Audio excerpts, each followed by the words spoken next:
Joshi, many people are saying, like Dr. Muni, that this is not enough, we must do more. Rahul Gandhi hasn't even spoken. He was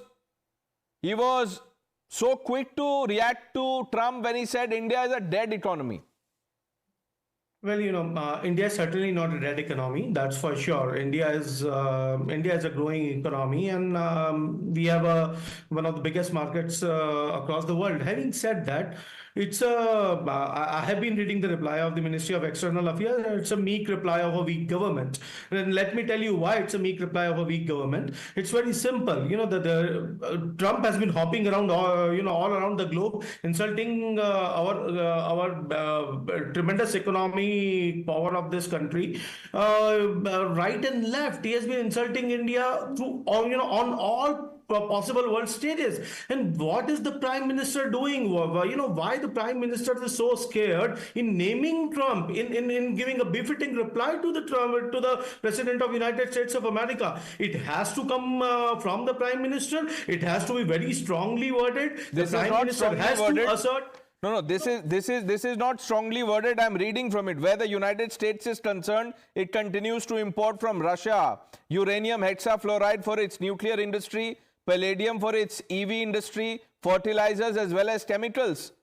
In this background, the targeting of India is unjustified and unreasonable. Now, should the Ministry of External Affairs be behaving like Trump? Should they be abusing Trump or using the language that he does? Sanju Verma, your government is not taking a stance which is strong enough to please the opposition. At least Ravi Srivastava is, backing this statement, so you should be happy. Let me just say, even I was surprised with Ravi Srivastava's statement. That's like a googly, because I thought I will have to, now sharpen the knife in order to rebut him. But aaj inhone sare plans par pani fer diya.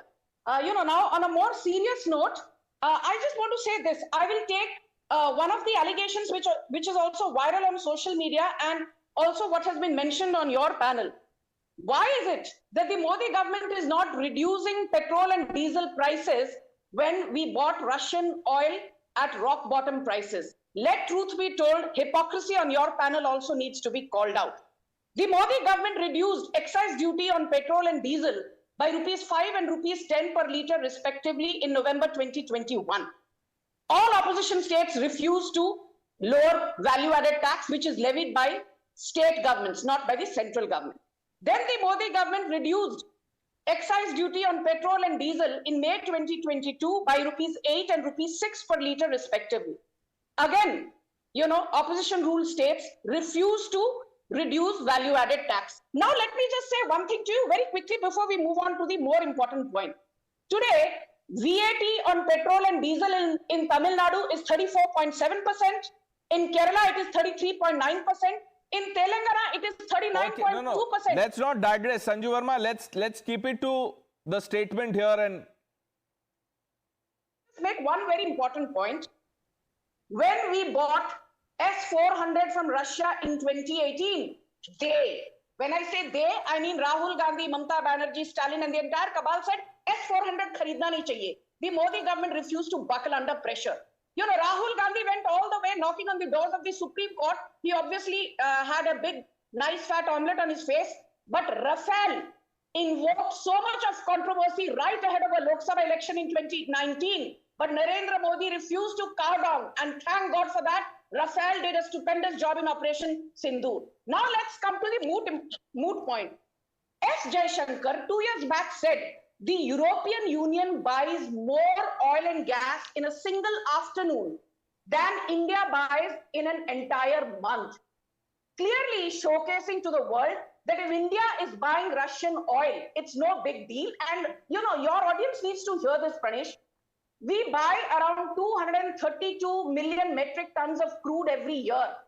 Basically 4.7 million barrels a day. Right. Out of which we buy from Russia only about 2 million barrels a day, which means from Russia we import around 42.5% of our crude requirements. The rest is a diversified basket.